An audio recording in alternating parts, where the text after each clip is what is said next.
আবির, তোমাকে না বলেছি ঘর জামাই আছো, তাই যেভাবে 10 জন ঘর জামাই থাকে তুমিও সেভাবেই থাকবে, মানে চাকরের মতো। মিস কথা, আমি তোমাকে জোর করে বিয়ে করিনি। আমি তো তোমাকে কখনো বলিনি ঘর জমা হয়ে থাকবো। তাহলে এত অপমান কেন? আমি এসব জানি না, যেহেতু তুমি আমার খরচ ভরণ পোষণ আলাদা বাসা কিছুই দিতে পারবে না, তাই এই বাড়িতে চাকরের মতন জীবনই তোমার জন্য ঠিক। আর শুনে রাখো, স্বামী হওয়ার চেষ্টা ভুলেও করো না। আজ আমাকে ধর্ষণে মিথ্যা অপবাদ দিয়ে জোর করে বিয়ে দেওয়া হলো আমার ভাবির বাড়ির কাজে মেয়ের সাথে। কোনো আদালত ছিল না, কোনো প্রমাণও ছিল না, ছিল কয়েকটা মুখ যারা আগে সিদ্ধান্ত নিয়ে রেখেছিল। এক মুহূর্তে আমি মানুষ থেকে অপরাধী হয়ে গেলাম। ঘরের ভিতরে বাতাস ভারী ছিল, কেউ চিৎকার করছিল না, কেউ কাঁদছিল না, তবু মনে হচ্ছিল দেওয়ালগুলো চেপে ধরেছে আমাকে। প্রতিটা নিঃশ্বাসে একটা প্রশ্ন, আমি কিভাবে এখানে এলাম? এই সব কিছুর পিছনে যে একজন মানুষ আছে, সে আমার ভাবি। ভাবি, যার চোখে আমি কখনো মানুষ ছিলাম না, ছিলাম শুধু একটা বাধা। কারণ ভাবির বোন মাইশা আমার ভালোবাসা, আমার সবচেয়ে বড় দুর্বলতা। আমরা একে অপরকে ভালোবাসতাম নীরবে, চোখে চোখ রেখে, হাত ছুঁয়ে, থমকে যাওয়া শ্বাসে। কিন্তু ভাবির কাছে ভালোবাসা মানে অপরাধ, আর অপরাধের শাস্তি খুব হিসেব করে দেওয়া হয়। যে মেয়েটাকে আমার সামনে দাঁড় করানো হলো, সে কোনো অভিযোগের মালিক না, সে একটা অস্ত্র, ভাবিদের বাড়ির কাজের মেয়ে। ওর চোখে ভয় ছিল, ঠোঁট কাঁপছিল, কিন্তু মুখ থেকে বের হচ্ছিল প্রস্তুত করার শব্দ। আমি বুঝে গিয়েছিলাম এই গল্পটা সে বানায়নি, সে শুধু বইছে। আমি বলেছিলাম আমি এটা করিনি, কিন্তু মিথ্যার সবচেয়ে ভয়ঙ্কর দিক হলো এটা একা আসে না, সাথে করে নিয়ে আসে অনেক সাক্ষী। সবাই জানতো এখন কি বলতে হবে, কে মাথা নেড়ে সম্মতি দেবে, কে চোখ নামিয়ে রাখবে। আর আমি দাঁড়িয়েছিলাম একদম একা, নিজের সত্যটা হাতে নিয়ে, যেটা কারো দরকার ছিল না। ইজ্জতের প্রশ্ন, এই একটা শব্দই আমার জীবনটাকে গিট দিয়ে বেঁধে দেওয়া হলো। আমি বিয়েতে রাজি হইনি, আমাকে বিয়ে দেওয়া হয়েছে। এই বিয়ে আমি মানতে পারছিলাম না, কারণ আমার মন এখনো মাইশের কাছে পড়ে আছে, ওর বিশ্বাসে, ওর অপেক্ষায়, ওর সেই চোখে, যেখানে আমি কখনো অপরাধী ছিলাম না। ভাবি খুব ঠান্ডা মাথায় খেলেছে, সে জানতো একটা মিথ্যা অপবাদ দিলেই রাস্তা পরিষ্কার হয়ে যাবে। আমাকে সরিয়ে দিলে মাইশের সামনে আর কেউ থাকবে না। সে ভুল ভাবেনি, কৌশলটা নিখুঁত ছিল। শুধু একটা জিনিস সে হিসাব করেনি, আমি ভেঙে পড়িনি, আমি চুপ করে গেছি। আর এই চুপ থাকার ভিতরে একটা আগুন জমে আছে। সে আগুন একদিন এই মিথ্যা, এই বিয়ে, এই খানবাড়ির মুখোশ সব পুড়িয়ে দেবে।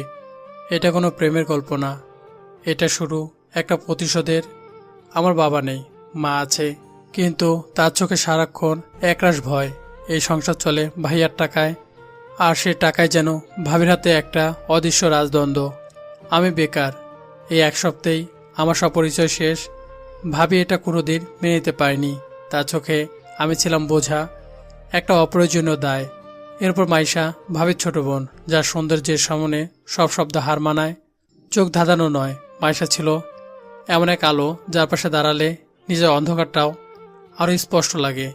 ভাবি আর তার পরিবার চেয়েছিল মাইশাকে কোনো বড়লোক ঘরে তুলে দিতে, টাকা, গাড়ি, দালান, ভালোবাসা সেখানে প্রয়োজনীয় সত্য না। আর আমি বেকার, বাবাহীন, ভাইয়ের টাকা বাচ্চা এক ছেলে। ওদের হিসাবের খাতায় আমি শুরু থেকেই বাদ। মায়ের মুখে থেকে তাকিয়ে এই বিয়েতে রাজি হয়েছিলাম। মায়ের চোখে তখন একটাই প্রার্থনা, আর ঝামেলা না হোক বাবা। ঠিক তখনই ভাবির বাবা হঠাৎ গলা তুলে বলল, রাসেল, তোমার ভাই যে এত চরিত্রহীন, এত নোংরা, আগে জানলে এই ঘরে মেয়ে বিয়ে দিতাম না। ছি ছি। ঘরের ভিতর শব্দটা আছড়ে পড়ল। রাসেল, রাসেল আমার বড় ভাই। লজ্জা মাথা নিচু করে দাঁড়িয়ে রইল। বড় ভাই হওয়ার লজ্জা, রক্তের টান, সব একসাথে তাকে নুয়ে ফেলেছে। কিছুক্ষণ পর ভাবি হঠাৎ আমার ঘরে ঢুকে আমার সব কাপড় চোপড় গুছিয়ে একটা ব্যাগে ভরে নিয়ে এলো। ব্যাগটা মেঝেতে ছুঁড়ে ফেলতেই শব্দ হলো, যেন আমার শেষ আশ্রয়টাও ছিটকে পড়ল। ভাইয়া অবাক হয়ে বলল, মাহি, তুমি আবিরের কাপড় চোপড় ব্যাগে করে আনছো কেন? ভাবি ঠান্ডা গলায় কিন্তু চোখে বিষ নিয়ে বলল, রাসেল, এই বাড়িতে হয় আমি থাকবো, না হয় তোমার ভাই। ভাইয়া কেঁপে উঠে বলল, কি বলছো এইসব? ওর তো এইমাত্র বিয়ে হলো, ও কোথায় যাবে, কি খাবে? ভাবি নির্বিকার। এইটা তোমার ভাইয়ের ব্যাপার, আমার সমস্যা না। আমি তখন সামনে এগিয়ে গিয়ে বললাম, ভাইয়া আমি চলে যাচ্ছি, আমার জন্য চিন্তা করিও না। আমার কথা শেষ হতেই এমন ছেলে ঘরে রাখলে সর্বনাশ হয়। চরিত্র নেই, কাজকর্ম নেই, উপরন্তু মেয়েদের সর্বনাশ করে। ভাবির বাবা আরও এক ধাপে এগিয়ে গিয়ে থুতুর ছিটকিয়ে বলল, এই ধরনের ছেলেরা সমাজের আবর্জনা, লাথি মেরে বের করে দেওয়া উচিত। বউ নিয়েও কি করবে, রাস্তায় ভিক্ষা? ওদের কথাগুলো শুধু কানে ঢুকছিল না, মনে হচ্ছিল প্রতিটা শব্দ আমার গায়ে দাগ কেটে দিচ্ছে। আমি আর কিছু বলিনি, কারণ তখন বুঝে গেছি এই ঘরে আমার আর জায়গা নেই। ব্যাগটা তুলে নিলাম। মায়ের চোখে পানি, ভাইয়ের চোখে অসহায়ত্ব, আর ভাবের চোখে বিজয়। আমি দরজার দিকে হাঁটতে হাঁটতে জানতাম আমি শুধু ঘর ছাড়ছি না, আমি এক নতুন অন্ধকারে ঢুকেছি। আর এই অন্ধকারের ভেতরেই লুকিয়ে আছে একটা সত্য, যা একদিন এই অপমানের প্রতিটা হিসেব চুকিয়ে দিবে। দরজার কাছাকাছি পৌঁছাতেই ভাইয়া হঠাৎ আমার পাশে এসে দাঁড়ালো। কিছু বলল না, চোখের দিকে তাকালোও না, শুধু লুকিয়ে আমার পকেটে জোর করে 10,000 টাকা গুঁজে দিয়ে বলল, বউ নিয়ে ভালো থাকিস। এই এক লাইনে ভাই হিসেবে তার অসহায়ত্ব আর মানুষ হিসেবে তার ভাঙন সবটা জমে থাকলো। আমি আর কিছু বলার আগেই দরজার পাশে হঠাৎ একটা কণ্ঠ কেঁপে উঠল, দাঁড়াও আবির। মাইশা। আমার পা দুটো থমকে গেল। আমার নতুন বউ, যার মুখ কিনা আমি এখনো দেখিনি, সেও থমকে দাঁড়ালো। মাইশার চোখে তখন আগুন আর পানি একসাথে। সে আমার দিকে তাকিয়ে বলল, ছি ছি আবির, ভাবতেও পারিনি তুমি এতটাই চরিত্রহীন। তোমার যদি এতই শারীরিক চাহিদা থাকতো তাহলে আমাকে বলতে পারতে, আমি আমার সব কিছু তোমাকে সঁপে দিতাম। প্রতিটা শব্দ ছুরি হয়ে ঢুকছিল। মাইশা কাঁপা কাঁপা গলায় আবারও বলল, আর তুই আমার বান্ধবী হয়ে আমি তোকে বিশ্বাস করে আমার ঘরে কাজের ব্যবস্থা করে দিলাম, আর তুই আমার সাথে এই কাজ করলি। এই কথা বলেই মাইশা কান্নায় ভেঙে পড়ল। আর কোনো উত্তর শোনার আগেই চলে গেল। আমি দাঁড়িয়ে রইলাম, মুখ দিয়ে কোনো শব্দ বের হচ্ছিল না। বান্ধবী, আমার মাথার ভিতর শুধু একটাই ঘুরছিল। বাড়ির বাইরে পা রাখতেই পিছন থেকে চিৎকার ভেসে উঠল। ভাবি আর তার বাবা। ভাবির বাবা গলা তুলে বলল, এই পেছনে ফির। আমি ফিরতেই সে বিষ ছড়ানো গলায় বলল, তুই কি ভেবেছিস তোর মতো এক ফকিন্নির কাছে আমি আমার মেয়ে বিয়ে দেব? এই কথা শুনে ভাবি আর তার মা অট্ট হাসিতে ফেটে পড়ল। সে হাসি কোনো আনন্দের না, সে হাসি ছিল অপমানের। ভাবি তখন গর্বে বুক ফুলিয়ে বলল, আমার বোনের বিয়ে ঠিক করেছি, যার মাসিক স্যালারি 5 লক্ষ টাকা। আমি তাকিয়ে রইলাম। তারপর খুব শান্ত গলায় বললাম, ভাবি, সময় এখন তোমার, তাই চুপচাপ আছি। একদিন সময় আমারও আসবে, সে অপেক্ষায় থাকলাম। কেউ উত্তর দিল না। হাসিটা শুধু আরও জোরালো হলো। আমি হাঁটতে শুরু করলাম।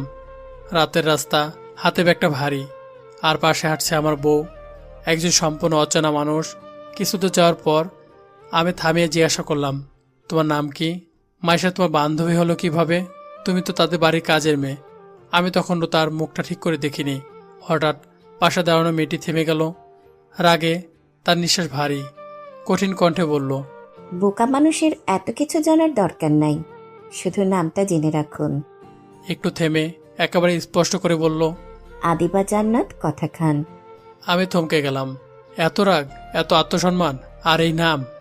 একটা কাজের মেয়ের কণ্ঠে এমন দৃঢ়তা, এমন পরিচয়, কিছুই মিল ছিল না। আমি অবাক হয়ে বললাম, কি সুন্দর নাম, আদিবা জান্নাত কথা খান। আর ঠিক তখনই বুঝলাম এই গল্পটা আমি যতটা ভেবেছিলাম তার চেয়ে অনেক বেশি জটিল। এই বিয়ের ভিতরে আরও অনেক সত্য লুকানো আছে। চলুন একটু অতীত থেকে ঘুরে আসি, তাহলে সবকিছু ক্লিয়ার হয়ে যাবে।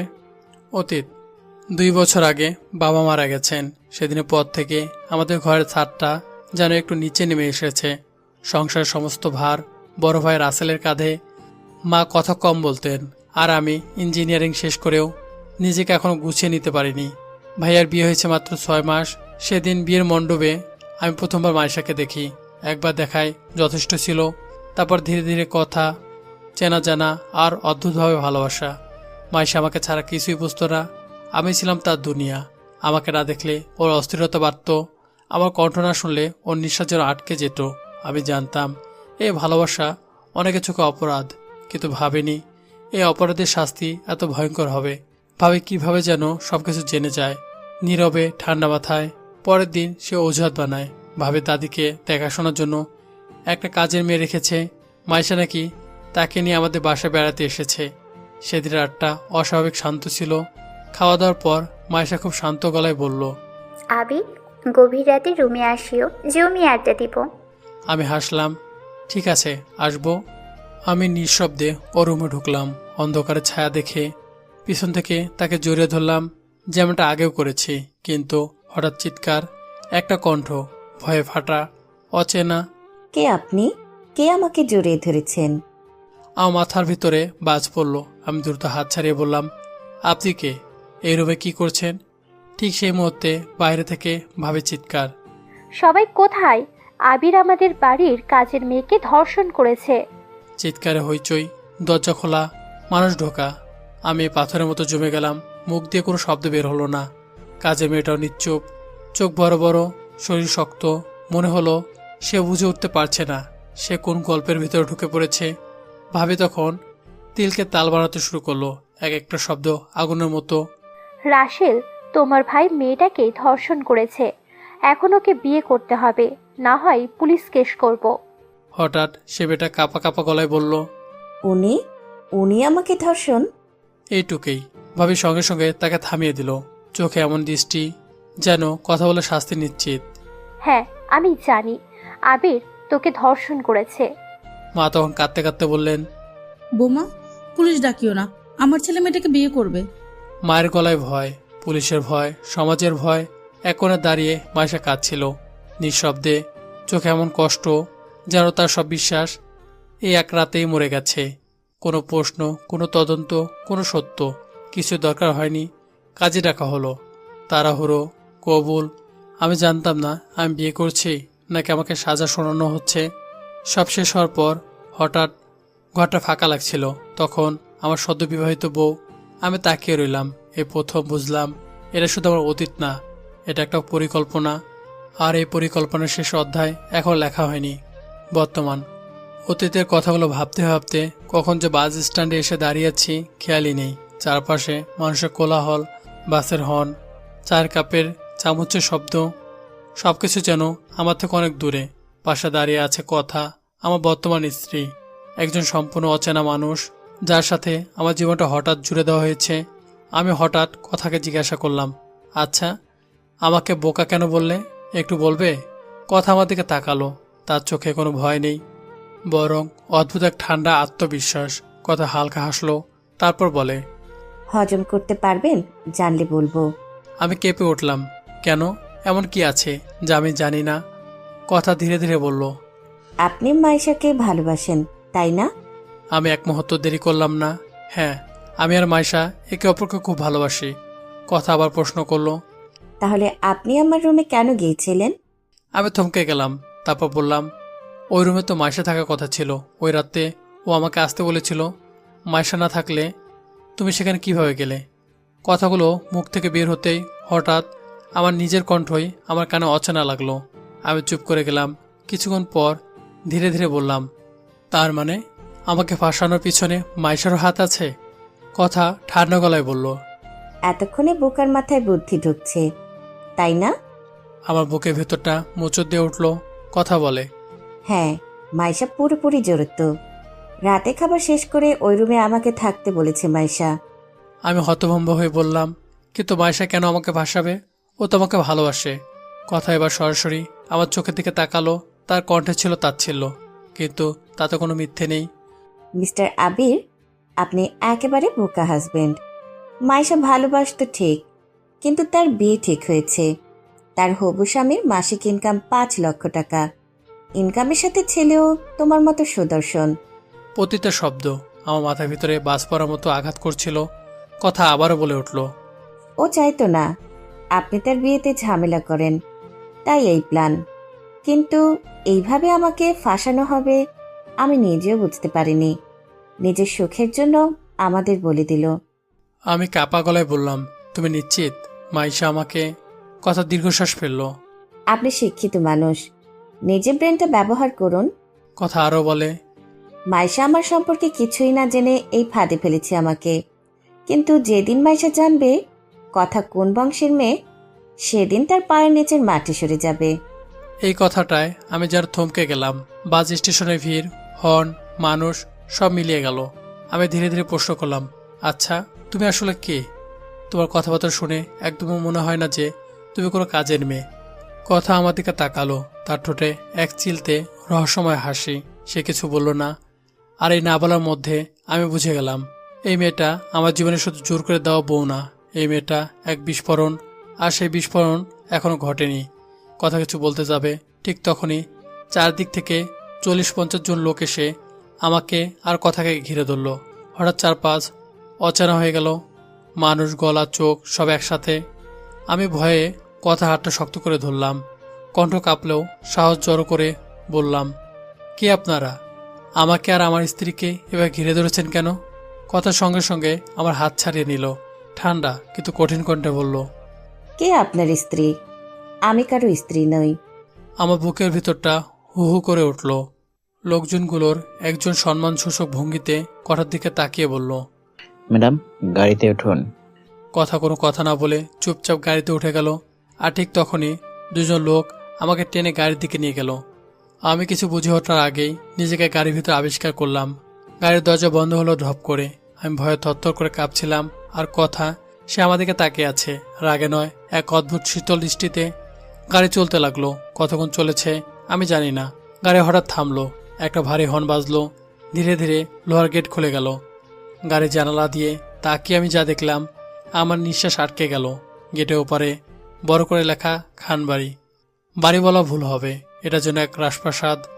গেটের ভিতরে ঢুকে গাড়ি আরও 6 থেকে 8 মিনিট চলল। শেষে এক বিশাল রাজমহলের সামনে এসে থামলো। গাড়ি থেকে নামতেই পুরো জায়গা কান্নায় ভেঙে পড়ল। লোকজন দৌড়ে এসে কথাকে জড়িয়ে ধরল। কেউ কাঁদছে, কেউ মাথায় হাত দিয়ে বিলাপ করছে। আমি হতভম্ব হয়ে দাঁড়িয়ে আছি। ঠিক তখন গুলির শব্দ, একটা শব্দ, কিন্তু তাতে সবকিছু থেমে গেল। আমার শরীর কেঁপে উঠল। ভয়ে আমি প্রায় বসে পড়েছিলাম। তারপর একটা বজ্রকণ্ঠ গর্জে উঠল, হাবিদা জান্নাত কথা খান। সবাই সোজা হয়ে দাঁড়িয়ে গেল। যিনি সামনে এগিয়ে এলেন তিনি আর কেউ নন, খান বাহাদুর, কথার দাদা। তার চোখে রাগ, কণ্ঠে রাজকীয় কঠোরতা। তিনি কথা দিকে তাকিয়ে বললেন, নিজের পছন্দের ছেলেকে বিয়ে করবে, এটা আমাদের বলতে পারতে, কিন্তু এভাবে বংশের মুখে চুনকালি মেখে পালিয়ে যাওয়াটা ভালো কাজ করনি। একটু থেমে তিনি গর্জে উঠলেন, কই আমার নাতিন জামাই? হঠাৎ সবাই আমাকে সামনে ঠেলে দিলেন। কেউ বলল, খান সাহেব, এই ছেলেটাই কথা ম্যাডামের জামাই। খান বাহাদুর আমাদেরকে তাকালেন। সেই দৃষ্টিতে আমি নিজেকে একেবারে নগণ্য মনে করলাম। তিনি জিজ্ঞাসা করলেন, তোমার নাম কি? আমি কাঁপা কাঁপায় বললাম, জি আবির আহমেদ। তিনি ঠান্ডা গলায় বললেন, আমার নাতনির বিয়ের দিন তাকে নিয়ে পালিয়ে আমার বংশের মুখে চুনকালি মেখেছ, এর শাস্তি আছে। চারপাশ নিস্তব্ধ। তিনি শেষ কথাটা বললেন, আজ থেকে তুমি এই খানবাড়ির ঘরজামাই হয়ে থাকবে। শব্দগুলো আমার কানে নয়, সোজা বুকে এসে পড়ল। আমি বুঝে গেলাম আমি শুধু একটা ষড়যন্ত্র পড়িনি, আমি ঢুকে পড়েছি এক রাজবংশের খাঁচায়। আর এই খাঁচা থেকে বের হওয়া এত সোজা নয়। ঘর জামাই শব্দটা কানে যেতেই আমার চোখ কপালে উঠে গেল। মনে হলো মাটির নিচে কোথাও দাঁড়িয়েছিলাম। হঠাৎ করে একটা রাজপ্রাসাদের ছাদ তার মাথার উপর চাপে দেওয়া হলো। হঠাৎ করে একটা রাজপ্রাসাদের ছাদ আমার মাথার উপর চাপিয়ে দেওয়া হলো। খান বাহাদুর বজ্রকণ্ঠে আদেশ দিলেন, নাতিন আর নাতিন জামাইকে রুমে নিয়ে যাও। কথা আর আমাকে ঘিরে ধরে সবাই একটা বিশাল ঘরে নিয়ে গেল। ঘরের দরজা বন্ধ হতে চাপা নিঃশ্বাসের শব্দে ভরে গেল চারপাশ। হঠাৎ কথার বাবা আমজাদ খান রাগে ফুঁসতে ফুঁসতে আমার সামনে এসে দাঁড়ালেন। চোখ দুটো লাল, কণ্ঠে আগুন। কথা, তুই এত ভালো একটা ছেলেকে বাদ দিয়ে বিয়ের দিন পালিয়ে গেলি, আমাদের মান সম্মান মাটিতে মিশিয়ে এই কাঙ্গাল ফকির ছেলেটাকে বিয়ে করলি। প্রতিটা শব্দ ছুরি হয়ে ঘরে পড়ল। তিনি আর এক সেকেন্ড দাঁড়ালেন না, চোখ মুখ লাল করে দরজা ধাক্কা দিয়ে বেরিয়ে গেলেন। ঘরটা হঠাৎ নিস্তব্ধ। কথার মা চুপচাপ দাঁড়িয়েছিলেন এতক্ষণ। এবার তার চোখ ভেসে উঠল। ছোট ভাই মুন্না আর তার বোন লতা হঠাৎ কান্নায় ভেঙে পড়ল। লতা কথাকে জড়িয়ে ধরে কাঁদতে কাঁদতে বলল, আপু, আমাদের কি হবে এখন? তুই কেন এমন করলি? মুন্না গলা ভেঙে যাচ্ছিল, মায়ের কাঁধ কাঁপছিল। তিনি কিছু বলছেন না, শুধু মেয়ের মাথায় হাত বুলিয়ে দিচ্ছেন, যেন স্পর্শে সব ভাঙন জোড়া লাগাতে চান। আমি একপাশে দাঁড়িয়েছিলাম। এই কান্না তার নয়, প্রতিটা শব্দ তার বুকের ভিতর গেঁথে যাচ্ছে। একটু পর দরজা খুলে ঢুকলো কথার চাচি, সঙ্গে 2 চাচাতো বোন মাহি আর রাহি। মাহির চোখ কুচকে আমার দিকে তাকালো, ব্যঙ্গাত্ম গলায় বলল, কি রে কথা, শুনছি তুই নাকি একটা গরিব খ্যাত ফকিন্নিকে বিয়ে করেছিস। রাহি হেসে উঠল, সে হাসি ছিল বিষাক্ত। মাহি, দেখছিস না ফকিরটা তো পাশেই দাঁড়িয়ে আছে। তারপর আমাকে মাথা থেকে পা পর্যন্ত দেখে আবারও যোগ করলো, ফকিরনি হলেও হ্যান্ডসাম আছে রে, তবে পকেটে নিশ্চয়ই হ্যান্ডসামের সাথে বাতাস ছাড়া কিছুই নেই। মায়ের ঠোঁট বাঁকিয়ে বলল, এই ধরনের ছেলেরা বংশে ঢুকলে বংশের রক্তই নষ্ট হয়ে যায়। রাহি আবারও হেসে উঠল। ঘর যাবে নাকি? কাল থেকে নিশ্চয়ই মেয়েদের মতো শাড়ি পরে ঘরের কাজ করবে। আরও কয়েকটা তাচ্ছল্যপূর্ণ মন্তব্য, আর কয়েকটা অট্টহাসি। তারপর সবাই হাসতে হাসতে ঘর ছেড়ে চলে গেল। দরজা বন্ধ হতে কথা হঠাৎ ঘুরে দাঁড়ালো, তার চোখে আগুন। সে দাঁতে দাঁত চেপে আমার দিকে তাকিয়ে বলল, তোকে কে বলতে বলেছে যে তুই আমার জামাই? একটা বিরতি, তারপর আরো তীক্ষ্ণ করে কথা বলে, তোকে কোন অ্যাঙ্গেল দিয়ে আমার জামাই হওয়ার যোগ্য মনে হয় বল? তোর কারণেই সবাই আমাকে ন্যাংটা করে অপমান করলো। আমি কিছুক্ষণ চুপ করে থাকলাম, তারপর শান্ত গলায় বললাম, মিস কথা, আমি আপনার স্বামী, এটা তো সত্যি। আমি কি জানতাম আপনি এত বড় বংশের মেয়ে, আর ওই লোকগুলো আপনার পরিবারের লোক। আমার কণ্ঠে কোনো তর্ক নেই, আছে শুধু ক্লান্ত সত্য। কথা কিছু বলল না, সে অন্যদিকে মুখ ফিরিয়ে নিল। আর সেই মুখ ফেরানোর ভিতরেই লুকিয়ে আছে একটা অজানা যুদ্ধের শুরু। কারণ এই ঘরে ভালোবাসা নেই, বিশ্বাস নেই, আছে শুধু ক্ষমতা, অপমান আর এক ভয়ঙ্কর প্রশ্ন, এই ঘর জামাই এখন কি করবে? আমি অনেকক্ষণ চুপ করেছিলাম। ঘরে বাতাসটা যেন ভারী হয়ে উঠছিল, অজানা প্রশ্নে, অজানা সত্যে। হঠাৎ সে আর নিজেকে সামলাতে পারল না। আমি ধীরে ধীরে গভীর কণ্ঠে বললাম, মিস কথা, একটা কথা জিজ্ঞাসা করব? উত্তর দিলে হয়তো বুকটা একটু হালকা হবে। আপনি আপনি এত বড় বংশের মেয়ে, তাহলে মাইশা দাদুর সেবা একজন কাজের মেয়ের মতো এ পথটা কেন বেছে নিলেন? কি এমন হলো আপনার জীবনে? কথা জানালা বাইরের দিকে তাকিয়েছিল, চোখে কোনো অশ্রু নেই, কিন্তু কণ্ঠে জমে থাকা দীর্ঘশ্বাসের ভার। একটু থেমে সে বলল, না চেয়েও আপনার সাথে এমন এক সম্পর্কে জড়িয়ে পড়েছি, তাই হয়তো আপনাকে বলার অধিকার আমার আছে। সে ধীরে ঘুরে আমার দিকে তাকালো। আমি লন্ডনে পড়াশোনা করেছিলাম, কিন্তু দেশের টানে ফিরে আসি, বাকি পড়াশোনা এখানেই শেষ করব বলে। এই সিদ্ধান্তটাই বাবার কাছে অপরাধ হয়ে দাঁড়ায়। কথার কণ্ঠ হঠাৎ বদলে গেল, যেন অতীতের কোনো দৃশ্য চোখের সামনে ভেসে উঠেছে। সেদিন কথার বাবার গর্জন এখন কানে বাজে। আমজাদ খান বজ্রকণ্ঠে বলেছিলেন, বাবার টাকায় খাওয়া, আলিশান প্রাসাদে থাকা, বিএমডব্লিউতে চড়া, আর সেই বাবার কথায় অসম্মানী করা, আজ থেকে তোর কোনো খরচ আমি দিব না। কথা আবার বর্তমানে ফিরে এলো। সেই দিন থেকেই আমি সাধারণ মধ্যবিত্তের মতো বাঁচতে শুরু করি। টিউশনি করেছি, হিসেব করে খরচ করেছি, তাই মাইশা ভেবেছে আমি গরিব। কথা একটু থেমে সে দীর্ঘশ্বাস ফেলে বলে, এর মধ্যেই বাবার এক বন্ধুর ছেলের সাথে আমার বিয়ে ঠিক হয়। আমি কিছু বলিনি, চুপচাপ রাজি হয়ে যাই। কথার চোখ দুটো হঠাৎ অন্ধকার হয়ে আসছিল। কিন্তু বিয়ের দিন সকালে জানতে পারি ওই ছেলেটার সাথে আমার মামাতো বোন আখির প্রেমের সম্পর্ক।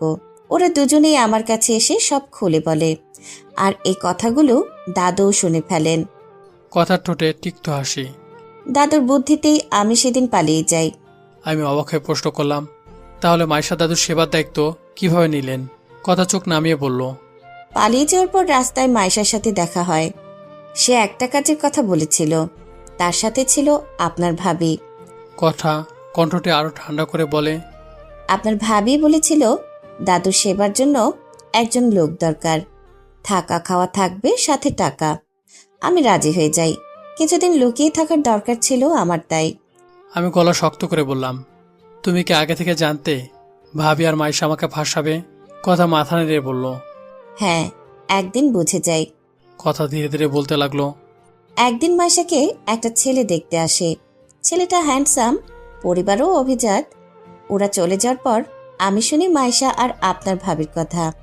কথার কণ্ঠ বদলে গেল, সে যেন হুবহু সেই দৃশ্য দেখছে। মাইশা উচ্ছ্বাসিত কণ্ঠে বলেছিল, আপু, ছেলেটা আমার খুব পছন্দ হয়েছে। মাসে নাকি 5 লাখের বেশি স্যালারি। ভাবি হাসতে হাসতে বলেছিল। তাহলে তো দেরি কেন? বাবা মাকে বল রাজি আছিস। মাইশা হঠাৎ মুখ গম্ভীর করে বলেছিল। কিন্তু আবির ঝামেলা করবে, ও আমার জন্য পাগল। ভাবি ঠোঁটে তাচ্ছিলের হাসি। তুই ওই ফকিন্নিটাকে কি দেখে প্রেম করলি বুঝি না, এখন ওর একটা ব্যবস্থা করতেই হবে। মাইশা কণ্ঠে নির্মমতা। আপু, ওর সাথে আমি শুধু টাইম পাস করছি। এমন কিছু করো না যেন সাপও মরে লাঠিও না ভাঙে।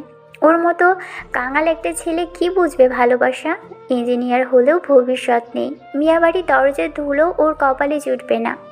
ভাবির শেষ কথা বলেছিল। তুই চিন্তা করিস না, সব আমি দেখে নেব। কথা থেমে গেল।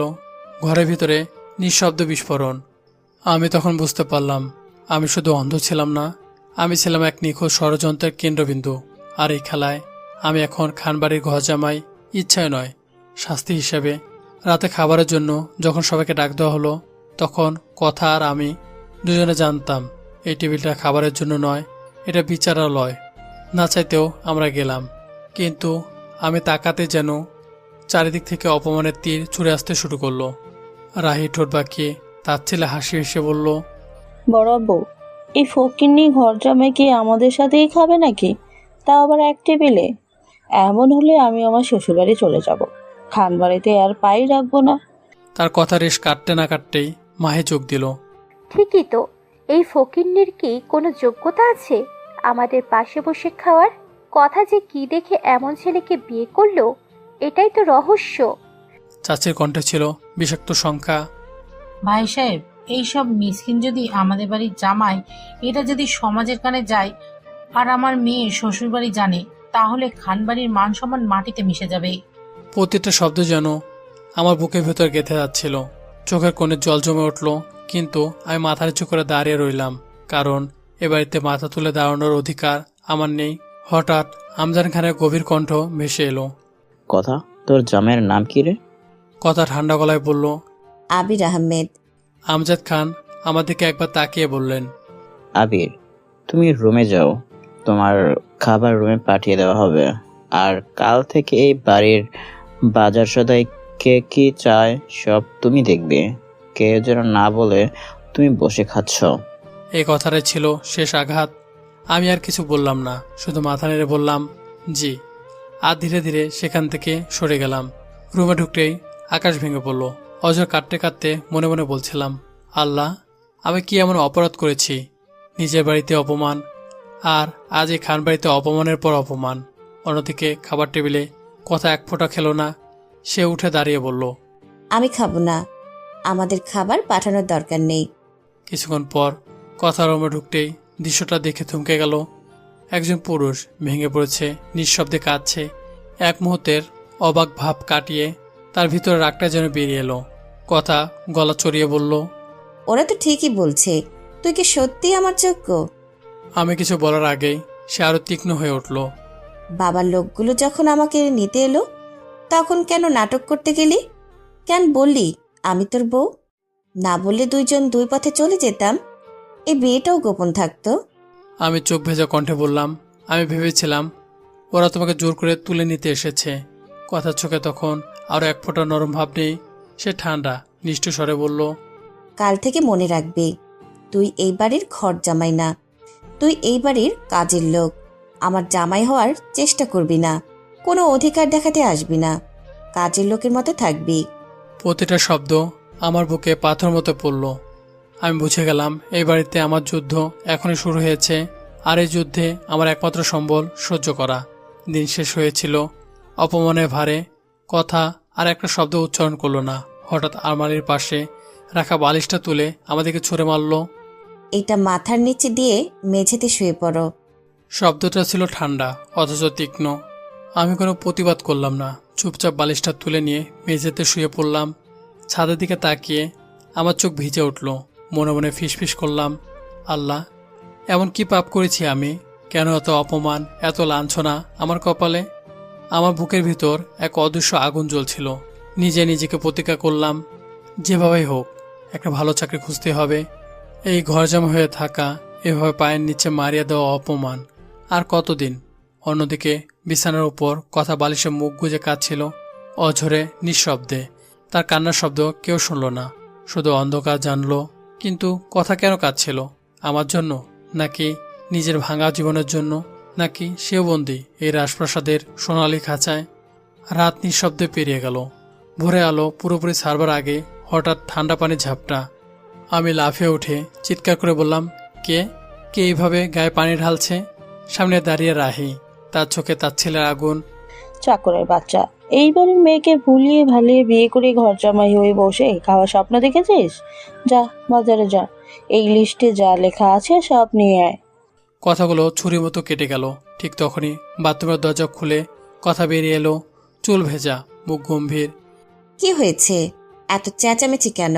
আমি কাঁপা কাঁপা গলায় সব খুলে বললাম। কথা একবার রাহের দিকে তাকালো, তারপর ঠান্ডা স্বরে বলল, যেহেতু তুমি এই বাড়ির ঘর জামাই, তাই বসে বসে না খেয়ে কাজ করে খাবে। তোমার তো সেই মুরুদ নেই যে বউকে নিয়ে আলাদা বাসা ভাড়া করে থাকবে। নিজের ইনকাম করে বউকে চালাবে। শব্দগুলো ছিল হিসেবি, আবেগহীন। রাহি ঠোঁট বাঁকিয়ে হাসলো। কথা রাহি দুজনে ঘর থেকে বেরিয়ে গেল। আমি কিছুক্ষণ স্থির দাঁড়িয়ে রইলাম, তারপর নিঃশব্দে কাপড় বদলে লিস্টটা হাতে নিয়ে বেরিয়ে গেলাম বাজারের দিকে। রাজপ্রাসাদের বিশাল গেট পেরিয়ে যখন রাস্তায় পা রাখলাম, তখন সূর্যের আলো যেন আমাকে বিদ্রুপ করছিল। একজন ইঞ্জিনিয়ার, একজন শিক্ষিত যুবক, আজ একটা প্রাসাদের ঘর জমায়। আজ আমার কাজ বাজার করা, কিন্তু আমার চোখে আজ নতুন কিছু চলছিল। দুর্বলতা নয়, বাজার থেকে ফিরতে ফিরতেই সে কথাগুলো বারবার কানে বাজছিল। তোমার তো সেই মর্যাদাও নেই, বউকে নিয়ে আলাদা বাসা ভাড়া করে থাকবে, নিজের ইনকামে বউ চালাবে। হাঁটতে হাঁটতে আমি একবার থেমে গেলাম। মাথার ভিতরে অদ্ভুত এক প্রশ্ন ঘুরপাক খেতে লাগলো। কথা তো আমাকে স্বামী হিসেবে মানেই না, তাহলে এমন কথা বলল কেন? বউকে নিয়ে শব্দ দুটো কি কেবল অপমান ছিল, নাকি তার ভিতরে কোথাও লুকিয়েছিল অন্য কোনো স্বীকারোক্তি? আমি মাথা ঝাঁকালাম। না, এসব ভাবার সময় নেই। এই বাড়িতে বেঁচে থাকতে হলে আমাকে দাঁড়াতে হবে নিজের পায়ে। অন্যদিকে সকাল গড়িয়ে যখন খানবাড়ির ডাইনিং টেবিলে সবাই বসেছে, কথা চুপচাপ নিজের প্লেটে নাস্তা তুলে নিল। তারপর অদ্ভুতভাবে আরেকটা প্লেট ভরে নিল, সেটা আমার জন্য। রাহি কটমট করে তাকালো। কার জন্য নিচ্ছিস? কথা কোনো উত্তর দিল না, শুধু প্লেট দুটো হাতে নিয়ে ধীর পায়ে রুমের দিকে চলে আসলো। আমি বাজারে ব্যাগ নামিয়ে যখন রুমে ঢুকলাম, আমার চোখ স্থির হয়ে গেল টেবিলের উপর রাখা প্লেটটার দিকে। গরম রুটি, ডিম, চা। আমার জন্য। দুদিন ঠিকমতো খাওয়া হয়নি। অপমানের আগুন, ক্ষুধার লজ্জাও পেয়েছিল, কিন্তু আজ পেটের ভিতরটা জ্বলে উঠছিল। আমি চুপচাপ বসে পড়লাম, কোনো শব্দ করলাম না। নাস্তা খেতে শুরু করলাম। হঠাৎ কথার কণ্ঠ ভেসে উঠল। পেট ভরছে নাকি আরো আনবো? স্বরে আগের মতো ধার ছিল না, বরং ছিল অদ্ভুত এক নরম ভাব। আমি একটু থমকে গেলাম, লজ্জা পেলাম, তবুও বললাম, না আর লাগবে না, যথেষ্ট হয়েছে। কথা আমার চোখের দিকে তাকালো। বোঝা গেল সে বুঝেছে। দুদিনের অভিমান, না খাওয়া, অপমান সব তার অজানা নয়, কিন্তু সে কিছু বলল না। ঘরে হালকা নীরবতা নেমে এলো।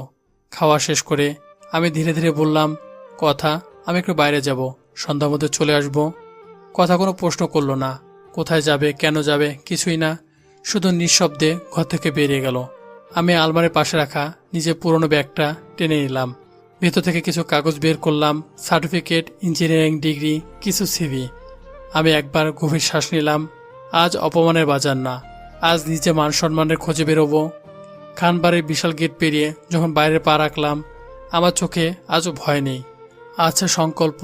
কিন্তু আমি জানি না, আমার এই বেরিয়ে যাওয়ার নজর সবার চোখ এড়ায়নি। উপরে বারান্দায় দাঁড়িয়ে কথা আমাকে যেতে দেখছিল। তার চোখে ছিল অদ্ভুত এক দ্বন্দ্ব। বিকেলের আলো নরম হয়ে আসছিল। বারান্দায় রেলিংয়ে দাঁড়িয়ে কথা নিজের মনে বলল, সেদিন যখন আবির সবার সামনে বলল সে আমার স্ত্রী, তখন বুকটা কেমন যেন কেঁপে উঠেছিল। তাহলে আজ কেন কেন ওকে এত অপমান সহ্য করতে দিচ্ছি আমি? তার চোখে ক্ষণিকের জন্য জল চিকচিক করলো, কিন্তু খানবাড়ির মেয়েরা দুর্বল দেখায় না। সে মুখ ঘুরিয়ে নিল।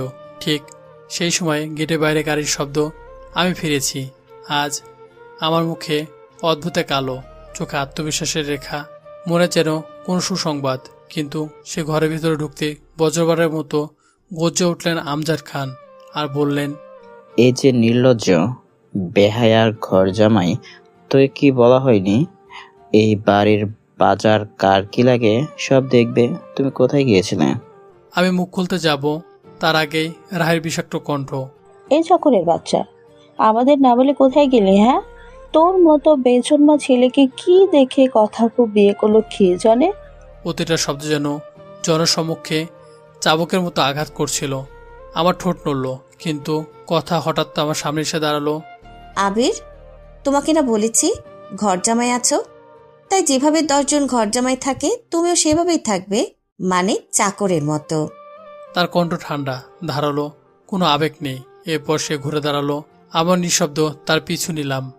রুমে ঢুকেই আমি নিজেকে আর ধরে রাখতে পারলাম না। মিস কথা, আমি তোমাকে জোর করে বিয়ে করিনি। আমি তো তোমাকে কখনো বলিনি ঘর জমা হয়ে থাকবো। তাহলে এত অপমান কেন? কথা কিছুক্ষণ চুপ করে আমার দিকে তাকিয়ে রইল। তার চোখের গভীরে ঝড় ছিল, কিন্তু মুখে বরফ। আমি এসব জানি না। যেহেতু তুমি আমার খরচ ভরণ পোষণ আলাদা বাসা কিছুই দিতে পারবে না, তাই এই বাড়িতে চাকরের মতন জীবনই তোমার জন্য ঠিক। আর শুনে রাখো, স্বামী হওয়ার চেষ্টা ভুলেও করো না। শব্দগুলো শেষ করে আমি বেরিয়ে গেলাম। কথা রুম থেকে বেরিয়ে যেতে করিডোরে তার মা তাকে কাছে টেনে নিলেন এবং অন্য একটি ঘরে নিয়ে বললেন, কথা, তো প্রেম করে বিয়ে করলি, তাহলে জামার সাথে এমন ব্যবহার করিস কেন? কথার বুক কেঁপে উঠল। এবার তার মুখোশ ভাঙল। কথা বলল, মা, আবির খুব ভালো মানুষ, খুব সহজ সরল, কিন্তু আমি চাই না আমার স্বামী ঘর জামাই হয়ে থাকুক। প্রয়োজনে ডাল ভাত খাবো, তবুও সে নিজের ইনকামে বাঁচুক। প্রতিদিন ওকে সবাই অপমান করছে, আমি এটা সহ্য করতে পারছি না, তাই সব রাগ ওর উপর ঝাড়ছি। তার কণ্ঠ ভেঙে গেল। মা নিঃশব্দে মেয়ের মাথায় হাত রাখলেন। খানবাড়ির প্রাসাদে আজ আরেকটা সত্য লুকিয়ে রইল। কথা তার স্বামীকে অপমান করছে না, তাকে তৈরি করছে। ওইদিকে রুমে একা বসেছিলাম আমি, মুঠো করে ধরে রেখেছে নিচে সার্টিফিকেট ফাইল। ঠিক তখনই দরজা ঠেলে ঢুকলো মাহি আর তার স্বামী আসিফ। আশিফ, দেখো, এই হচ্ছে আমার কাজিন কথার ঘর জামাই স্বামী। ওনার আর এক পরিচয় আছে, এই বাড়ির ফুল টাইম ঘর জামাই, ও চাকর। আসিফ হেসে বলল, ওহ, তাহলে তুমি সেই লাকি মানুষ যে বইয়ের টাকায় রাজপ্রাসাদে থাকো। বাহ, এমন লাইফ তো সবাই পাই না। দেখছো, পকেটে 1 টাকা নেই, কিন্তু সাহস দেখো, খানবাড়ির মেয়ে বিয়ে করেছে। তুমি কি সিভিতে লিখবে পেশা ঘর জামাই? দুজনে অট্ট হাসিতে ঘর ভরে গেল। মাহি আর ঝুঁকে এসে বলল, শোনো, আয়নায় নিজে চেহারা দেখেছো? এই প্রাসাদের আয়নাও লজ্জা পায় তোমাকে দেখে। কথা তো শোনা, তুমি তো মাটিরও যোগ্য না। আমি মাথা নিচু করে দাঁড়িয়ে রইলাম, কিন্তু এবার আমার চোখে জল নেই, আগুন আছে। মাহি আসিফ চলে গেলে আমি ধীরে ধীরে ফাইলটা খুললাম। ভিতরে একটা কাগজ, আজকে সাক্ষাৎকারের ফলাফল। আমি মৃদুস্বরে বললাম, আর কয়েকটা দিন, তারপর দেখব ঘর জামাই কে আর কে কার যোগ্য। দরজার বাহিরে অন্ধকার ঘনিয়ে আসছিল। খানবাড়ির রাজপ্রাসাদ বুঝতে পারছে না, যাকে তার পায়ের নিচে মারাচ্ছে সে হয়তো খুব শীঘ্রই তাদের মাথার উপর দাঁড়াবে। পরের দিন ভোরটা অদ্ভুত শান্ত ছিল। সূর্য আলো খানবাড়ির উঁচু বারান্দা ছুঁয়ে নামছিল, যেন এই প্রাসাদের ভিতরে অস্থিরতা সে জানেই না। আমি খুব ভোরে উঠে বাজারে গেলাম। ফিরে এসে তালিকা মিলিয়ে মিলিয়ে সবার চাহিদা জোগাড় করলাম। কারো ওষুধ, কারো ফল, কারো ডায়েট বিস্কুট। কেউ ধন্যবাদ দিল না, কারণ এখানে আমি মানুষ না, আমি ঘর জামাই। সবকিছু গুছিয়ে রেখে যখন বেরোতে যাব, তখন করিডোরে হঠাৎ মায়ের স্বামী আসিফের সাথে ধাক্কা লাগলো। সঙ্গে সঙ্গে সরি ভাই, খেয়াল করিনি। কিন্তু সরি শব্দটা শেষ হওয়ার আগেই আমাকে একটা চট দিল। আসিফের হাত সোজা এসে পড়লো আমার গালে। চাকরের বাচ্চা, তোর এত বড় সাহস আমার গায়ে ধাক্কা দিস? শালা চাকর, চাকরের মতো থাকবি। ঘরে জামাই হয়ে রাজা ভাবছিস নাকি? চরের শব্দে করিডোরে সবাই থেমে গেল। মায়ের দূর থেকে এগিয়ে এসে ঠোঁট বাঁকিয়ে বলল, আশিফ, ওর সাথে এইভাবে নরম কথা বলছো কেন? ও তো ভেবেছে এই বাড়িরই জামাই। আয়নায় নিজে চেহারা দেখেছে কখনো? রাহি তার ছেলে হাসি যোগ করে বলল, এই ফকিরটাকে একটু জায়গা দিলে মাথায় উঠে বসবে, এদের তো রক্তেই বেয়াদবি। তাদের মা ধীরে ধীরে এগিয়ে এসে গম্ভীর স্বরে বলল, লজ্জা শরম বলতে কিছু নেই? এমনিতেই ঘর জামাই হয়ে আমাদের মাথা নিচু করে রেখেছো, তার উপর আবার দাপট। আর একটু ঝুঁকে তিনি ফিসফিস করে বললেন, এই প্রাসাদের ছায়াও তোর কপালে জোটার কথা ছিল না। ভাগ্যিস আমাদের মেয়েটা বোকা ছিল। প্রতিটা শব্দ যেন আগুন হয়ে গায়ে পড়ছিল। আমার চোখে জল চলে এলো, কিন্তু আমি কিছু বললাম না, শুধু একবার চারপাশ তাকালাম। কেউ আমার পক্ষে দাঁড়ালো না। আমি চুপচাপ গেটের দিকে গিয়ে হাঁটতে শুরু করলাম। গালে লাল চরের দাগ, বুকে দগদগে অপমান। উপরে বারান্দা থেকে সবকিছু দেখছিল কথা। তার বুকের ভিতরটা মোচড় দিয়ে উঠল। সে ছুটে রুমের দরজা বন্ধ করে দিল। বিছানায় বসে অঝরে কাঁদতে লাগলো আর বলল, আল্লাহ, আর কত অপমান আমার জন্য, আমার স্বামীর জন্য। হ্যাঁ, আর সে মনের ভেতর থেকে প্রথমবার শব্দটা স্বীকার করলো, স্বামী। ওদিকে আমি রাস্তায় হাঁটতেছি। প্রতিটা পা ফেলায় মনে হচ্ছে মাটির নিচে আগুন। নিজের মনে নিজে বললাম, আর কয়েকটা দিন, শুধু কয়েকটা দিন, তারপর এই অপমানের জবাব আমি দেব। আমার চোখে আর জল নেই, শুধু দৃঢ়তা আর কথা। ওর আচরণ, ওর কথাবার্তা আমি কিছুই বুঝি না। ও কি সত্যি আমাকে ঘৃণা করে, নাকি এর ভিতরে অন্য কিছু লুকিয়ে আছে? আকাশে কালো মেঘ জমতে শুরু করেছে। ঝড় আসার আগে যেমন বাতাস ভারী হয়ে ওঠে, খানবাড়ির ভিতরে তেমন কিছু জমেছে। অপমানের সীমা যখন ছুঁয়ে ফেলেছে, তখন মানুষ বদলে যায়। আর আমি বদলাতে শুরু করেছি। বাংলাদেশের অর্থনৈতিক অঙ্গনে হঠাৎ আলোড়ন। দক্ষিণ কোরিয়ায় শীর্ষস্থানীয় একটি নির্মাণ প্রতিষ্ঠান 2000 কোটি টাকার মেগা প্রজেক্ট শুরু করতে যাচ্ছে দেশে। খবরটি প্রথমে অর্থনীতি পাতায় ছোট করে বেরোলেও একদিনের মধ্যে তাও হয়ে উঠল শিরোনাম।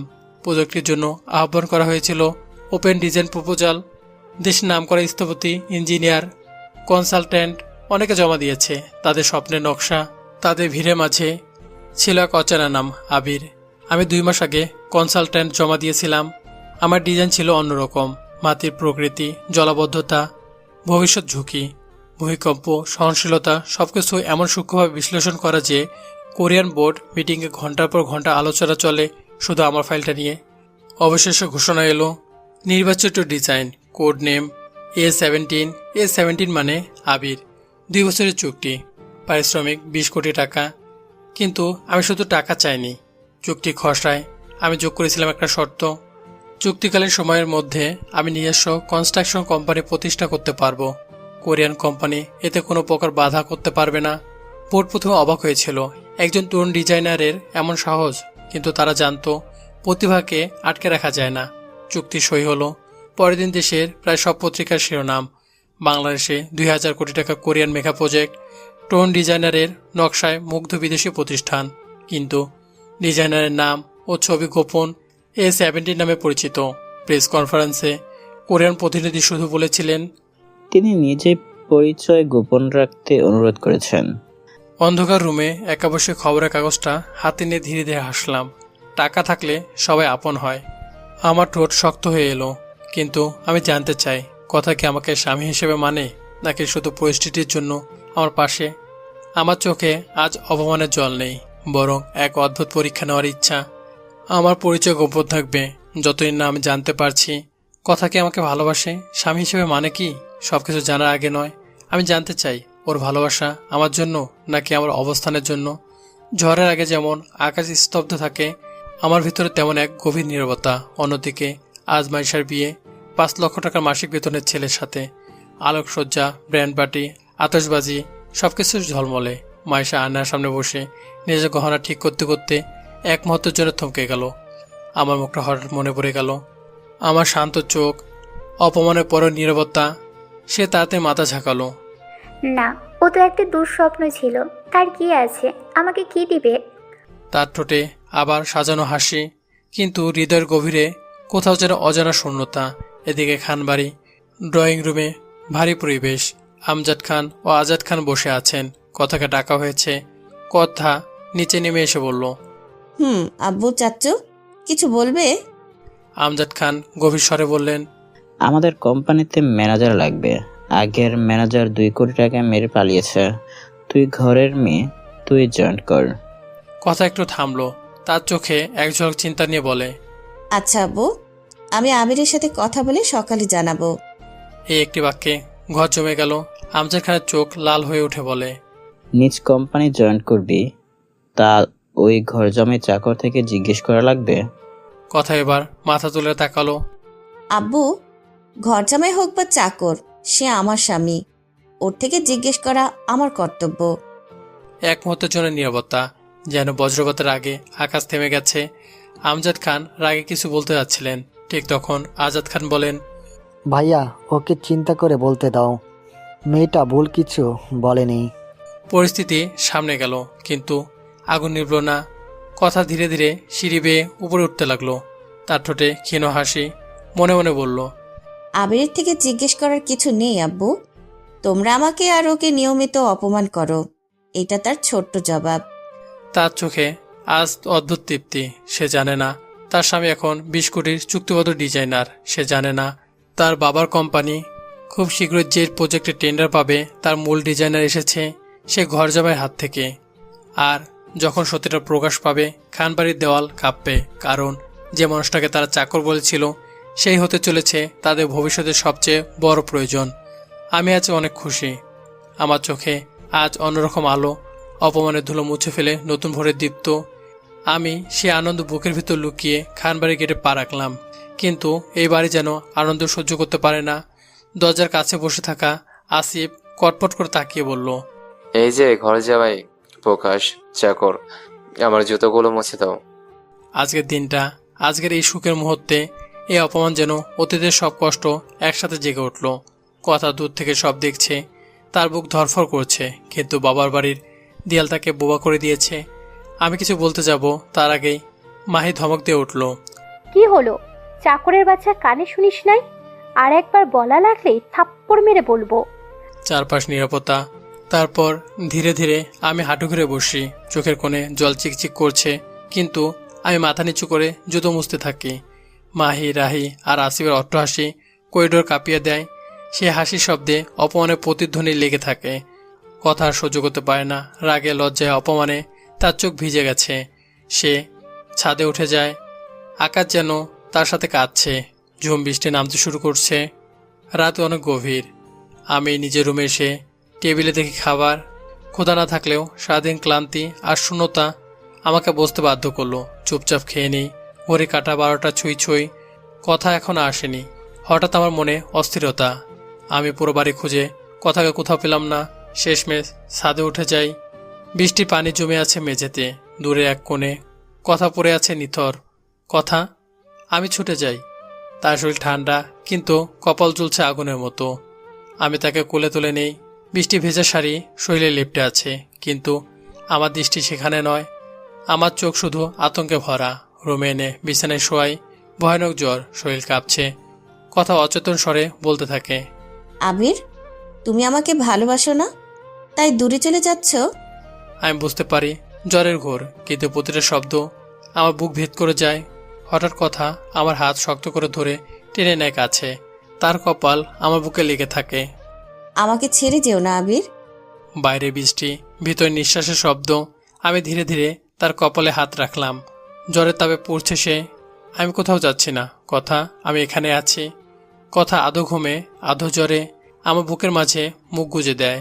সেই স্পর্শে কোনো কামনা নেই, শুধু নিরাপত্তা খোঁজা, এক অসহায় স্থির আকুতি। আমি আলতো করে তাকে জড়িয়ে রাখি। আমার কাঁধে মাথা রেখে ধীরে ধীরে শান্ত হয়। বৃষ্টির শব্দ, রাতের নিরাপত্তা, দুজন মানুষের দম বদ্ধ করা দূরত্ব আজ ধীরে ধীরে গলতে শুরু করেছে। কথার আঙুল আমার হাত শক্ত করে ধরে থাকে, যেন ছেড়ে দিলে হারিয়ে যাবে। কথা আস্তে আস্তে আমার ঠোঁটের সাথে নিজের ঠোঁট মিশিয়ে দেয়। সেই রাত দুজনের মধ্যে প্রথমবার সত্যিকার নীরব বোঝাপড়া তৈরি হয়।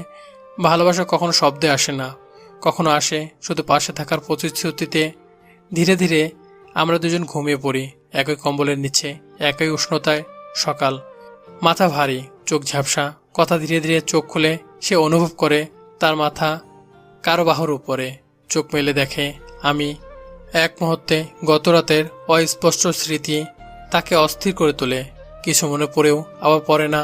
সে দেখে তার শাড়ি এলোমেলো, আমার শার্ট খুলে রাখা। লজ্জা, ভয়, অজানা অনুভূতি সব মিলিয়ে সে দিশেহারা। আবির বলে সে ঝাঁকিয়ে তোলে। আমি ঘুম জড়ানো চোখে তাকাতেই একটা চট দিয়ে বসে, তারপর আরেকটা। তুমি তুমি কিভাবে পারলে? আমি হতভম্ব। আমি কিছু বলার আগেই কথা চোখে জল গড়িয়ে পড়ে। কিন্তু সে জল রাগের নাকি নিজের ভিতরে অজানা স্বীকারোক্তির? রুমের ভিতরে আবার নীরবতা নেমে আসে। এবার ঝড় বাইরে নয়, ভেতরে। আমার চোখের কোণে জল বেয়ে নেমে এলো নিঃশব্দে। যেন কোনো পুরুষ কাঁদছে না, কাঁদছে তার ভিতরে অপমান, অপূর্ণতা আর অব্যক্ত ভালোবাসা। কণ্ঠ ভারী হয়ে এলো, তবুও নিজেকে সামলে বললাম, কথা, তুমি আমার স্ত্রী, সেই অধিকারেই তোমার উপর আমার সম্পূর্ণ হক আছে। কিন্তু গতরাতে তুমি নিজে আমার কাছে টেনে এনেছিলে, তোমার চোখে আমি ভালোবাসা দেখেছিলাম, আর আজ তুমি আমাকে থাপ্পড় দিয়ে দোষারোপ করছো। আমার বুক ওঠানামা করছে দ্রুত। একটু থেমে গভীর নিঃশ্বাস ফেলে আবার আমি বললাম, আসলে তোমার দোষ না, কথা, দোষ আমার কপালের। নিজে ভালোবাসা মানুষকে হারালাম ভাবির চক্রান্তে। তোমার সাথে এই বিয়ে, নিজের পরিবারের অপমান, তোমাদের পরিবারের অবহেলা হয়তো আমার নিয়তিতেই লেখা ছিল। শেষ শব্দগুলো যেন বাতাসে ঝুলে রইল। আর কোনো কথা না বলে আমি আলমারি থেকে কাপড় নিয়ে বাথরুমে ঢুকে গেলাম। জলের শব্দে ঘর ভরে উঠল, কিন্তু আমার বুকের আগুন সে জলে নিভল না। কিছুক্ষণ পর বেরিয়ে এলাম, চোখ লাল, কিন্তু মুখে অদ্ভুত এক স্থিরতা। কথা বিছানায় বসে স্থির হয়ে মনে ফিসফিস করে বলল, সত্যি তো, সে আমার স্বামী, আমার উপর তার অধিকার আছে। তাহলে আজ কেন এমন করলাম? তার স্মৃতি ঝাপসা, কিন্তু একটা বিষয় সে নিশ্চিত, আমি কখনো জোর করি না, কখনো না। হঠাৎ দরজা না নক করে ভিতরে ঢুকে পড়ে লতার রাহি। কথাকে এমন অবস্থা দেখে তার হকচকিয়ে অন্যদিকে মুখ ফিরিয়ে নেয়। কথা তাড়াহুড়ো করে কম্বল গায়ে জড়িয়ে বিরক্ত কণ্ঠে বলে, কি জন্য এসেছিস? রুমে ঢোকার আগে নক করতে পারিস না? লতা নরম গলায় বলে, সরি আপু, আব্বু আর চাচু ডাকছে। তোরা যা, আমি আসছি। ওরা বেরিয়ে গেলে কথা আয়নার সামনে দাঁড়ায়, নিজের প্রতিচ্ছবির দিকে তাকিয়ে নিজেকে দোষারোপ করে। আমি কি করে পারলাম? ও তো আমার জন্য সব সহ্য করে। তার চোখে অনুতাপের ছায়া গাঢ় হয়ে ওঠে। কথা ফ্রেশ হয়ে নিচে নামতেই ড্রয়িং রুমে ভারী পরিবেশ তাকে গ্রাস করে। আমজাদ খান গম্ভীর মুখে বসে আছেন, পাশে আজাদ খান। কথা ধীরে বলে, দেখেছিলে আব্বু? আমজাদ খান সরাসরি প্রশ্ন ছুড়ে দিলেন, তুই কি সিদ্ধান্ত নিলি অফিসে জয়েন করবি? কথা মাথা নিচু করে শান্ত গলায় বলল, হ্যাঁ আব্বু, আবির অনুমতি দিয়েছেন। কবে থেকে জয়েন করব বলো? আবির অনুমতি দিয়েছেন, এই কথাটা যেন আগুন হয়ে লাগলো আমজাদ খানের মনে। তার চোখ লাল হয়ে উঠল, কিন্তু অতিথিদের সামনে রাগ গিলে ফেললেন, দাঁত চেপে বললেন, পরশু থেকে জয়েন করবি। ঠিক তখনই রাহি ঠোঁট বাঁকিয়ে বলে উঠল, বরাবর কথাপুর হাজবেন্ড তো তেমন পড়াশোনা করে নাই, তবে আমাদের অফিসে দারোয়ান হিসেবে একটা চাকরি দিলে খারাপ হতো না। তার ঠোঁটে ব্যঙ্গাত্ম হাসি। ঘরের বাতাস হঠাৎ ভারী হয়ে উঠল। আমজাদ খান গম্ভীর স্বরে বললেন, কিছুদিন যাক, তারপর দেখা যাবে। কথা সব শুনে চুপ রইল, কিন্তু তার বুকের ভিতর আগুন জ্বলতে শুরু করে দিয়েছে। অন্যদিকে আমি অফিসে গিয়ে 1 ঘন্টার মধ্যে জরুরি কাজগুলো শেষ করলাম। আমার কাজের গতি, সিদ্ধান্ত নেওয়ার ভঙ্গি সবকিছু পেশাদার, নিখুঁত, কিন্তু কাজ শেষ হতেই যেন আমার মনের ভিতর শূন্যতা আমার মাথা চারা দিয়ে উঠল। আমি অফিস থেকে বেরিয়ে গেলাম এক শহরের নিরিবিলি পার্কে। বেঞ্চে বসে দূরের গাছগুলোর দিকে তাকিয়ে রইলাম। আজকে অপমান আমার কানে বারবার বাজছে। আমার ঠোঁট ধীরে ধীরে এক অদ্ভুত হাসি ফুটে উঠল। এ হাসি মনের কষ্ট নয়, এটা প্রতিজ্ঞার। আমি আকাশের দিকে তাকিয়ে ফিসফিস করে বললাম, আমি কাউকে জবাব মুখে দিব না, সময়ই দিবে। আমার ফোনে তখন একের পর এক কল আসছে, বড় বড় ব্যবসায়ী, বিদেশি প্রতিনিধি, কিন্তু আমি কল ধরছি না, কারণ আজ আমার লড়াই টাকার নয়, সম্মানের। আর দূরের কোথাও এই ঝড়টা তৈরি হচ্ছে, যা খুব শীঘ্রই আমজাদ খানের বাড়ির ভিতর কাঁপিয়ে দিবে। রাত গভীর, ঘরের বাতি নিভু নিভু, জানলার বাহিরে অর্ধেক চাঁদ ঝুলে আছে, ঠিক যেন অর্ধেক সত্য অর্ধেক অভিমান।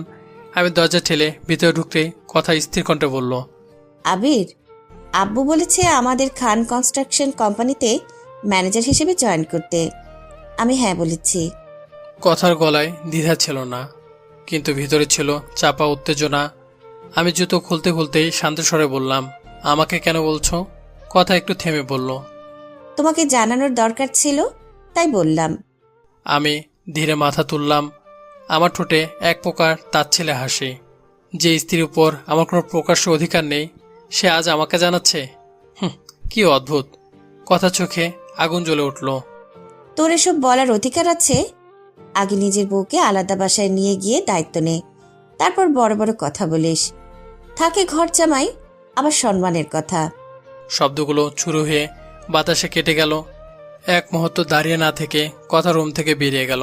দরজা ঠিক বাইরে তার মায়ের সঙ্গে মুখোমুখি। মায়ের চোখে সবকিছু ধরা পড়েছে। তিনি নীরবে কথাকে অন্য ঘরে নিয়ে গিয়ে বললেন, কথা, তুইও কি বাড়ির অন্যদের মতো তোর স্বামীকে ঘর যাবে বলে অপমান করবি? কথা হতভম্ব। মা, ও আমার স্বামী, ওকে অপমান করা মানে তো আমাকে অপমান করা। মা ধীরে ধীরে জিজ্ঞাসা করলেন, তাহলে তুই অপমান করিস কেন? আগেও দেখলাম, আজও দেখলাম। কথার বুক ভেঙে গেল, চোখের পানি জমে উঠল। সে ফিসফিস করে বলল, মা, আমি চাই ও একটা চাকরি করুক, কিছু করুক। ওর ইনকামের টাকায় আমি ডাল ভাত খেতে চাই। সেটা আমার কাছে রাজকীয় ভোজ হবে। আমি গর্ব করে বলতে চাই, আমি আমার স্বামীর টাকায় কাচ্চি খাচ্ছি। কথার কণ্ঠ ভেঙে গেল। সে হামাফ করে কেঁদে উঠল। তার মা তাকে বুকে টেনে নিলেন, মাথায় হাত বুলিয়ে দিয়ে বললেন, তুই আলাদা মা, তোর মতো মেয়ে পেয়ে আমি গর্বিত। দেখিস, একদিন তুই খুব সুখী হবি। কথা মায়ের বুকের ভিতর মুখ লুকিয়ে কাঁদতে লাগলো। অভিমান, ভালোবাসা আর অজানা ভবিষ্যতের ভয়ে। অন্যদিকে মাইশার নতুন শ্বশুরবাড়িতে রঙিন আলোয় ঘেরা। সবাই তাকে আদর করছে। স্বামী নয়ন উচ্চ বেতনের চাকরি, দামি গাড়ি, আভিজাত্যপূর্ণ পরিবার। আয়নার সামনে দাঁড়িয়ে সে নিজের গয়না ঠিক করতে করতে মনে মনে বলল, আবিরের মতো বেকার প্রেমিকের থেকে নয়নের মতো টাকাওয়ালা স্বামী অনেক ভালো। আপু ঠিকই বলেছিল, আবিরকে ছেড়ে ভালো করেছি। তার ঠোঁটে আত্মতৃপ্তি হাসি ফুটে উঠল। সে ভাবে জীবনের সবচেয়ে বুদ্ধিমান সিদ্ধান্ত নিয়েছে। এদিকে নিজের ঘরে একা বসে আছে আমি। আমার মুখে আজ কষ্টের ছায়া নেই, বরং অদ্ভুত এক প্রশান্তি। আমি ল্যাপটপ খুলে কিছু ডকুমেন্ট দেখলাম। চুক্তিপত্র, নতুন কোম্পানির রেজিস্ট্রেশন কাগজ, বিদেশি ইমেল। আমার চোখের দৃঢ়তা। আমি ধীরে নিজের প্রতিচ্ছবির দিকে তাকিয়ে বললাম, কথা, তুমি ডাল ভাত চাও আমার টাকায়? আমি তোমাকে শুধু ডাল ভাত না, সম্মানের থালা তুলে দেব। আমার ফোনে তখন একটা মেসেজ ভেসে উঠল, প্রজেক্ট অ্যাপ্রুভড, রেজিস্ট্রেশন কমপ্লিট। আমার ঠোঁটে রহস্যময় হাসি ফুটে ওঠে। আজ আমি খুশি, কারণ আমার মনে সব কষ্ট শেষ হয়নি, বরং সেই কষ্টগুলো রূপ নিয়েছে শক্তিতে। আজ খুব শীঘ্রই যারা আমাকে ঘর যাবে বলে অপমান করেছে, তারা একদিন মাথা নত করে দাঁড়াবে আমার সামনে। কেন আমি এত খুশি সেটা জানবেন, একটু অপেক্ষা করুন। এইভাবে কেটে গেল আরও কয়েকটা দিন। বাড়ির ভিতর থেকে অদৃশ্য টানাপড়ন, অব্যক্ত অভিমান আর চুপচাপ গড়ে ওঠা এক অজানা প্রস্তুতি। সব মিলিয়ে সময় যেন নীরবে নিজের নাটক সাজাচ্ছিল। এক সন্ধ্যায় কথা দৃঢ় মুখে বাবার সামনে দাঁড়ালো। আব্বু, আমার একজন সহকারী লাগবে। আমি চাই আমার স্বামীকেই নেই। আমজাদ খান চশমার ফাঁক দিয়ে তাকালেন। সন্দেহ, অবিশ্বাস আর চাপা তাচ্ছিল তার চোখে। সে এসব কাজ করবে? কথা শান্ত স্বরে বলল, আমি শিখিয়ে দেব, আস্তে আস্তে শিখে যাবে। কিছুক্ষণ নীরবতা। তারপর আমজাদ খান গলা খাকারি দিয়ে বললেন, ঠিক আছে, তবে একটা শর্ত, অফিসে কেউ যেন না জানে সে এই বাড়ির জামাই, মানে তোমার স্বামী। এটা আমাদের সম্মানের ব্যাপার। কথার বুক কেঁপে উঠল, কিন্তু সে মুখে কিছু প্রকাশ করলো না। ঠিক আছে আব্বু, গোপন থাকবে। রাতে রুমে ফিরে কথা আমাকে বলল, তুমি কাল থেকে এই বাড়ির কোনো কাজ করবে না। আমি বিস্মিত। কেন? না করলে তো সবাই আরো অপমান করবে। তুমি কাল থেকে আমার সাথে কোম্পানিতে জয়েন করবে। আমি থমকে গেলাম। তোমার বাবা মেনে নিয়েছে? হ্যাঁ, তবে 2 দিন পর দাদা খান বাহাদুর আসবে, তাই একটু চুপ। আর একটা কথা, অফিসে আমাদের সম্পর্ক গোপন রাখতে হবে। আমার চোখে কষ্টের ছায়া। তুমি কি বলছো? আমি বাবার কথা রেখেছি। এক মুহূর্তে নীরবতা। তারপর আমি ধীরে বললাম, আমাকে স্বামী হিসেবে পরিচয় দিতে তোমার লজ্জা লাগে বুঝি? কথা এবার চোখ তুলে দৃঢ় স্বরে বলল, তোমাকে স্বামী বলতে লজ্জা লাগে না, কিন্তু আমার স্বামী ঘর জামাই এটা বলতে লজ্জা লাগে। শব্দগুলো বাতাসে ভাসতে ভাসতে গিয়ে আমার হৃদয় বিঁধল। আমি আর কিছু বললাম না, শুধু চুপ করে গেলাম। চোখে অদ্ভুত এক স্থিরতা নেমে এলো, যেন কোনো সিদ্ধান্ত আরও পাকাপোক্ত হলো। পরের দিন সকালে একা গাড়িতে চড়ে কথা আর আমি অফিসের পথে। কথার মনে দায়িত্বের উত্তেজনা, আর আমার মনে অদৃশ্য এক হিসাব। আমি জানি, একদিকে নিজের গোপন কোম্পানি, অন্যদিকে শ্বশুরের অফিস। 2 দিক সামলানো সহজ নয়, কিন্তু আমার হাসি থেকে বোঝা যায় আমি কঠিন খেলায় অভ্যস্ত। অন্যদিকে আমজাদ খান নতুন এক পরিকল্পনায় মত্ত। চৌধুরী গ্রুপের সাথে হাত মিলিয়ে জাপানিজ কোম্পানির বড় টেন্ডার নিতে চাইছেন তিনি। সাথে আমাকে কথা জীবন থেকে দূরে সরানোর এই পরিকল্পনার কেন্দ্রবিন্দু সাইমন চৌধুরী। নামে ভদ্রলোক, স্বভাবে ভয়ঙ্কর, চোখে এক ধরনের বিকৃত আগ্রহ, বিশেষ করে কথার প্রতি। কথার জন্য সে রীতিমতো পাগল। সাইমন চৌধুরী এখনও জানে না কথার বিয়ের বিষয়। কথা অফিসে ঢুকতেই সবার সামনে সাইমন এগিয়ে এলো। হাই মিস কথা। কথা সৌজন্যবশত হাসলো, কিন্তু পরের মুহূর্তে সাইমন হাই হ্যালোর অজুহাতে তাকে জড়িয়ে ধরল 1 সেকেন্ড। কিন্তু সেই 1 সেকেন্ডেই আমার রক্ত যেন ফুটে উঠল। আমার মুঠি শক্ত হয়ে গেল, চোখে আগুন জ্বলে উঠল। কথা অবাক সাইমনকে দেখে, কিন্তু পরিস্থিতি সামাল দিতে হেসে বলল, হাই মিস্টার সাইমন। এই হাসিটাই যেন আমার বুকের ভিতর আরো ঝড় তুলল। আমি চুপ করে দাঁড়িয়ে রইলাম, কিছু বললাম না। কিন্তু আমার দৃষ্টি সাইমনের হাতের দিকে স্থির হয়ে রইল। সে যেন সে হাত মনে গেঁথে রেখেছে। আজ আমি নীরব, কিন্তু এই নীরবতা ঝরার আগে নিস্তবতা। কারণ আমি জানি খেলা এখনো শুরুই হয়নি। আর সাইমন চৌধুরী বুঝতে পারেনি সে আগুনে হাত দিয়েছে। সে আগুন খুব শীঘ্রই তার পুরো পৃথিবী পুড়িয়ে দিবে।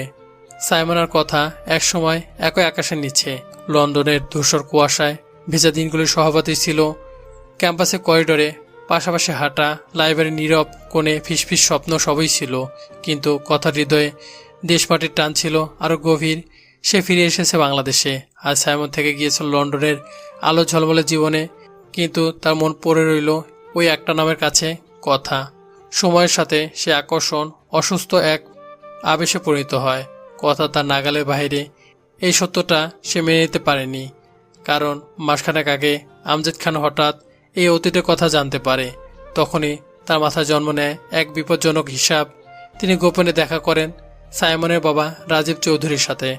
দুজন ব্যবসায়ীর কথোপকথন ছিল শীতল হিসেবে, কিন্তু তার ভিতরে ছিল আগুনের মতো এক পরিকল্পনা একটাই, সাইমনকে ব্যবহার করে কথা আর আমার মাঝে দূরত্ব সৃষ্টি করা, অভিমানকে সন্দেহকে ভাঙনে পরিণত করা। কারণ তারা জানে ভালোবাসাকে বাইরে থেকে ভাঙা কঠিন।